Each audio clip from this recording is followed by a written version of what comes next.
Excellent, thank you. Okay, ready? Here we go. Whereas the first Pride was a riot that took place at the Stonewall Inn on June 28, 1969, and whereas 50 years later, on June 26, 2015, the U.S. Supreme Court ruled that same-gender couples could marry, establishing a new and long overdue civil right in our country. And whereas members of the Fort Collins community who are lesbian, gay, bisexual, transgender, queer, or questioning, intersex, and asexual deserve more than civil rights. They also deserve to be fully welcome, to be safe, and to live in our community without the threat of marginalization, erasure, discrimination, or harassment. And whereas the city's Pride Employee Resource Group formed to ensure that LGBTQ plus people are safe, valued, and affirmed within the city organization and our community. And whereas the Pride Employee Resource Group's work and dedication has elevated the City of Fort Collins Municipal Equality Index from 60 to 100 over the last several years. And whereas we invite our community to celebrate the hard-fought victories of the LGBTQ plus community and acknowledge that more work remains in order to achieve full equality, inclusion, representation, and acceptance. And whereas the city would like to make clear that our LGBTQ plus community, you are valued, you are worthy of celebration, and you should always feel proud of who you are. And whereas to honor the many June milestones for the LGBTQ plus community and to encourage Fort Collins to celebrate diversity and inclusion, rainbow lights will be lit at City Hall throughout the month of June. Now therefore, I, Jenny Arndt, Mayor of the City of Fort Collins, do hereby declare the month of June 2022 as LGBTQ Pride Month.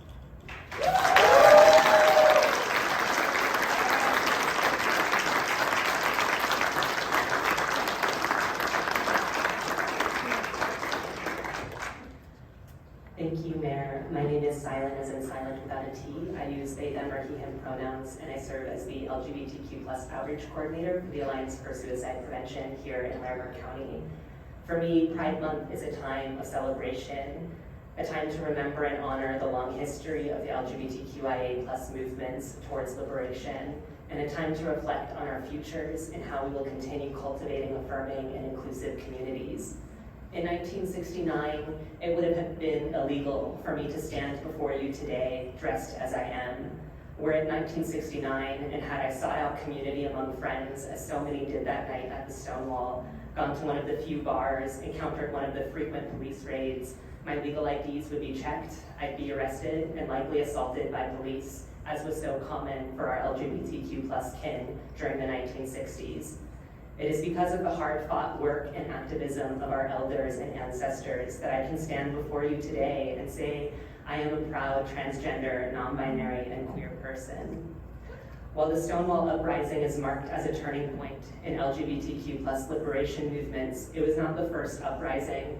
During this month, let us remember the rich history of resistance. Let us remember the brave resistance of street queens and sex workers at Cooper Donuts, LA, 1959, Dewey's in Philadelphia, 1965, Vanguard, the grassroots organization of queer street youth protesting at the Compton cafeteria, San Francisco, 1966. Let us remember Sylvia Rivera, Marsha P. Johnson, Stormy, Leslie Feinberg. Let us remember the work of the Mattachine Society, the Janus Society, the Friends of Dorothy, the Star House, the AIDS Coalition to Unleash Power. Let us remember all those who became ancestors too soon, all those whose names we do not know, whose shoulders we stand upon today. And let us not forget the heartbreak. Let us not forget that while today we pedestalize Marsha and Sylvia, during their time they were ostracized from the mainstream, largely white gay and lesbian liberation movement. For Marsha never finding justice, even in death, and for Sylvia living most of her life in poverty without a house, still working tirelessly to house trans youth. Let us not hide this heartbreak.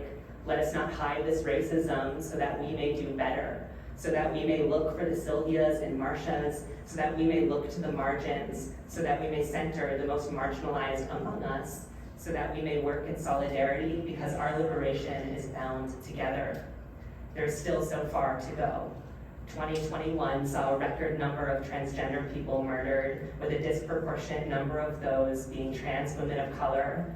2022 has already seen a record number of anti-LGBTQ plus legislation being introduced across the country.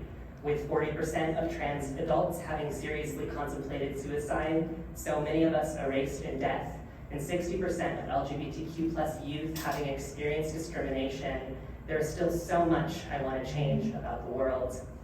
Let us work together. Let this month be a stepping stone to year-long advocacy. We need each and every one of you. We don't need your rainbow stickers, we need your advocacy. We need your voices at school board meetings and your places of employment. We need you to see the cracks in these systems, the places that need change. We need you to see the homophobia, the transphobia, the transmisogyny that sometimes can be so covert. We need you to name it for what it is and work towards a liberated future with us. It cannot just be us advocating because we can only be free together. And to my LGBTQIA+ siblings, I see you, I hear you. My heart breaks every day for you. Rest when you need to, turn off the news when you need to, and remember we are resilient.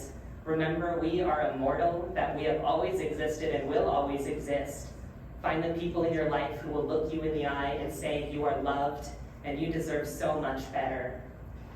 Ask for that validation when you need it. Find within you the beauty of queer joy, the magic within us, that glitter within us. Remember that you have so many gifts to offer the world, and I need you here. We have the right to be proud of who we are, and if you ever doubt that, remember our ancestors. There's so much to be proud of. Feel that, celebrate that, let that ignite you, and everyone, happy Pride.